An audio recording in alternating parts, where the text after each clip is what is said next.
तू क्या कर रहा है अभी? How could you believe all this? तूने भी उस वीडियो पे बिलीव कर लिया? तेरी हिम्मत कैसे हुई इस घर में आने की?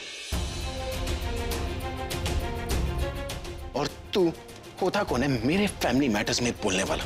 तू जानता है इस घर में फ्रॉड लोगों के लिए कोई जगह नहीं है, इसलिए तू और प्रज्ञा अभी इसी वक्त इस घर से निकल जाओ। क्या अभी तुझे मुझे जो बोलना है बोल, लेकिन प्रज्ञा दी के बारे में कुछ मत बोल। वो वाइफ है तेरी, कोई और करे ना करे कम से कम तू तो उन पे भरोसा रख। वो मेरे भरोसे के लायक नहीं है पूरा, वो किसी के भरोसे के लायक नहीं है। और अगर यही बात दादी के बारे में किसी ने कही होती तो पूरा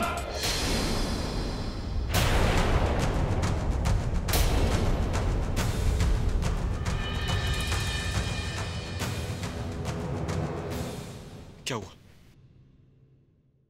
सच सुना नहीं गया ना अभी?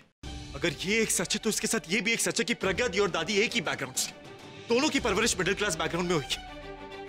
शायद इसी वजह से दादी को प्रज्ञा दी पहली नजर में पसंद आ गई।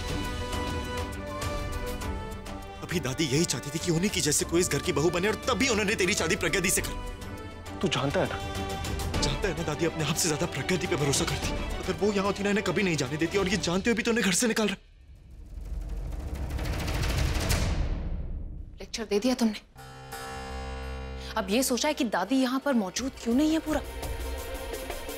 पूरब दादी यहाँ पर इसलिए नहीं खड़ी है क्योंकि दादी ने इसका वो वीडियो देख लिया और दादी को हार्ट अटैक आया है। दादी को हार्ट अटैक आया? कितना प्यार किया दादी ने इसे, इतना भरोसा किया इस पर, लेकिन इसने दादी का भरोसा तोड़ दिया, विश्वासघात किया उनके साथ।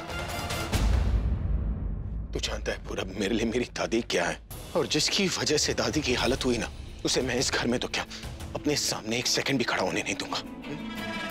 एक सेकंड अभी रुक जा। क्या दादी ने वो बात मानी जो तुम लोग बोल रहे? और क्या दादी ने प्रज्ञा दी को इतना बोला जितना तुम लोग बोल रहे? पर ऐसा तो कुछ भी नहीं है। वो तो बेहोश होने के पहले प्रज्ञा से बात करना चाहती थी।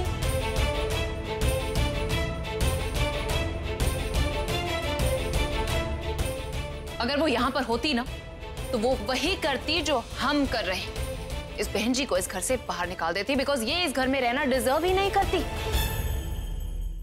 रादर ये तो एक औरत खिलाने के लायक नहीं। रियली आलिया, तो कौन है औरत खिलाने के लायक? तुम, जिसमें ना तो एक औरत का दिल है और ना तो एक औरत की फीलिंग्स। आलिया, औरत वो होती है जो एक दूसरी औरत को समझती है, उसकी मदद करती है। एक अच्छी औरत वो होती है जो एक अच्छी बेटी हो, अच्छी पत्नी हो, एक अच्छी बहन हो। प्रज्ञा दी ने ये सारे रिश्ते निभाए, लेकिन तुम औरत होने का एक भी फर्ज नहीं निभा पाई आलिया।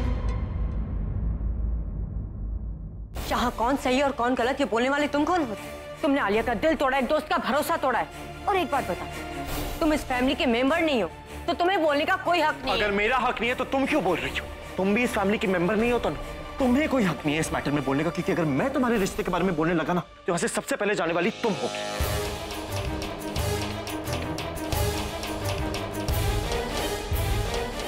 How dare you? तुमने मेरे बारे में प्लीज, तुम क्यों झगड़ रहे हो मेरे लिए?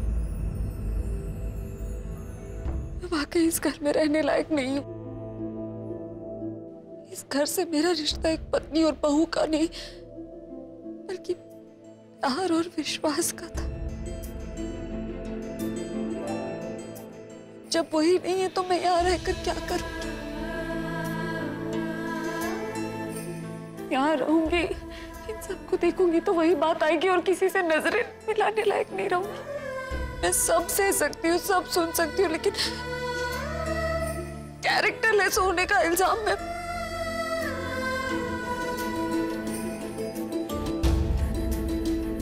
आपको अपने ऊपर कोई इल्जाम लेने की जरूरत नहीं, क्योंकि मेरी नजरों में आप हर रिश्ते के लायक है, हर इज्जत के लायक, और इस घर में रहने के भी लायक है।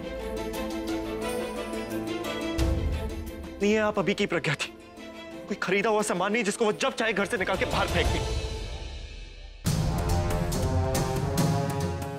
अभी तो इन्हें दादी लाई थी ना इस घर में, इन पे नहीं कम से कम दादी पे तो भरोसा रख।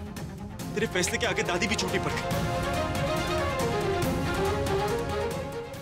दादी जिस हालत में है ना, उन्हें सबसे ज्यादा जरूरत प्रज्ञा दी की, और तुमको ही घर से निकाल रहे। तो तुम्हारे कहने का मतलब क्या है कि हम दादी का ख्याल नहीं रख सकते? नहीं रख सकते, तुम में से कोई नहीं रख सकता। क्या हो गया अभी तुझे? भूल गया क्या तू दादी की कंडीशन? कितना बीमार रहा करती थी। अच्छा इलाज कराया, हम लोगों ने इतनी देखभाल करी उनकी, बट वो कभी पूरी तरह से ठीक नहीं हो पाई। लेकिन जिस दिन से प्रज्ञा दी इस घर में आई ना, उस दिन से लेके आज तक दादी कभी बीमार नहीं हुई, कभी भी नहीं। और हाँ, तू जानता है मैं ये क्यों कह रहा हूं। और आप सब लोगों ने सीधा इन पर इल्जाम लगाया, पर किसी ने क्या एक बार भी अपने दिमाग से सोचा कि वो एमएमएस किसने बनाया और कब बनाया?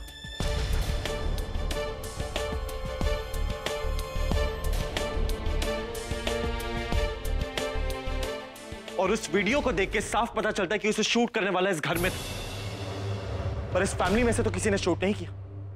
तो किसने शूट किया? और वो बाहर से अंदर कैसे आया?